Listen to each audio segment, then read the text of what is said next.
इसमें खास तौर पर इंश्योरेंस लेने वालों का भी जो आंकड़ा है वो लगातार बढ़ता जा रहा है और किस तरीके से लोग अपनी सेहत पर भी ज्यादा ध्यान दे रहे हैं, इंश्योरेंस के जरिए कवच तैयार कर रहे हैं। अब इसी कड़ी में एलआईसी ने शानदार प्रदर्शन किया है। ये एलआईसी के वित्त वर्ष 2021 के आंकड़ों में साफ तौर पर देखा जा सकता है। कोविड काल में कंपनी ने अब तक का सबसे ज्यादा 1,84,00,000 करोड़ रुपए का प्रीमियम दर्ज किया है और इसमें 56,406 करोड़ पहले साल का प्रीमियम रहा है। ज्यादा जानकारी के लिए हमारे साथ जुड़ रहे हैं अनुराग शाह। अनुराग, कोरोना काल में एलआईसी का शानदार प्रदर्शन, क्या कहते हैं और आंकड़े? एलआईसी की तरफ से कोरोना काल के अंदर रिकॉर्ड प्रदर्शन किया गया है और जो आंकड़े आए हैं वो अब तक के हाईएस्ट रहे हैं। कुल जो नया प्रीमियम है वो 1.84 लाख करोड़ दर्ज किया गया है, जिसमें न्यू बिजनेस प्रीमियम जो है वो 56,400 करोड़ यानी फर्स्ट ईयर का जो प्रीमियम है वो 56,400 करोड़ रहा है। इसके साथ ही पूरे साल में 2,10,00,000 नई पॉलिसीज जो है एलआईसी के द्वारा जारी की गई है, जिसमें मार्च के अंदर ही 46 लाख पॉलिसी जारी की गई है और पिछले साल मार्च की तुलना में 300% की जो है ग्रोथ देखने को मिली। हालांकि पिछले साल मार्च के अंदर लॉकडाउन लग गया था और जो बिजनेस होता है क्लोजिंग के अंदर वो एलआईसी का आखिरी के जो 10-12 दिन होते हैं उसमें काफी जबरदस्त बिजनेस होता है। तो लॉकडाउन की वजह से, बेस इफेक्ट की वजह से इस बार 300% की ग्रोथ देखने को मिली है।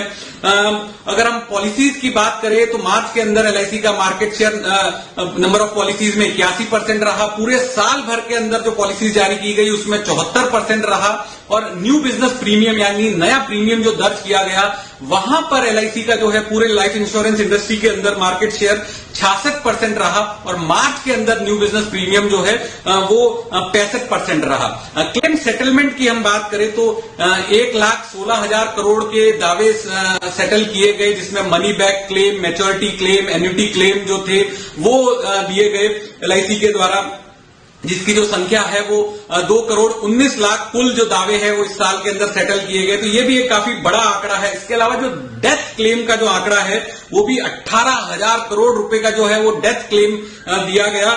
9,59,000 लोगों का जो है क्लेम पूरे साल भर में डेथ क्लेम का सेटल किया गया।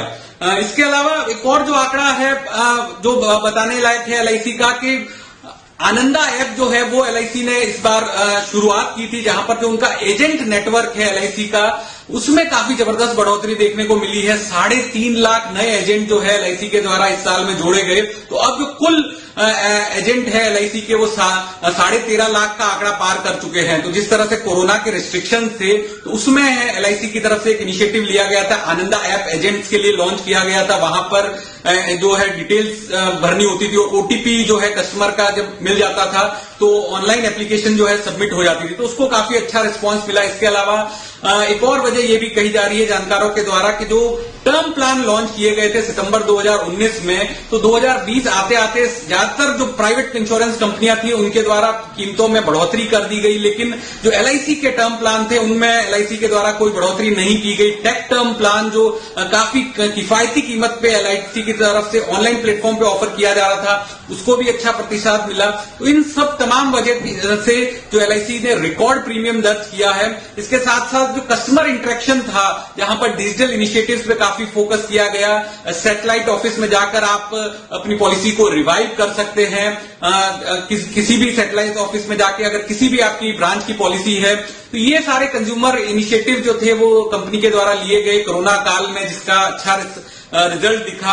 और जो आईपीओ की तैयारी कर रहा है एलआईसी, तो उससे पहले एक काफी अच्छे फिगर हैं न्यू बिजनेस प्रीमियम के तौर पे भी और ओवरऑल प्रीमियम के तौर पे भी जो एलआईसी की तरफ से दर्ज किए गए हैं। चलिए इसी के साथ वक्त एक छोटे से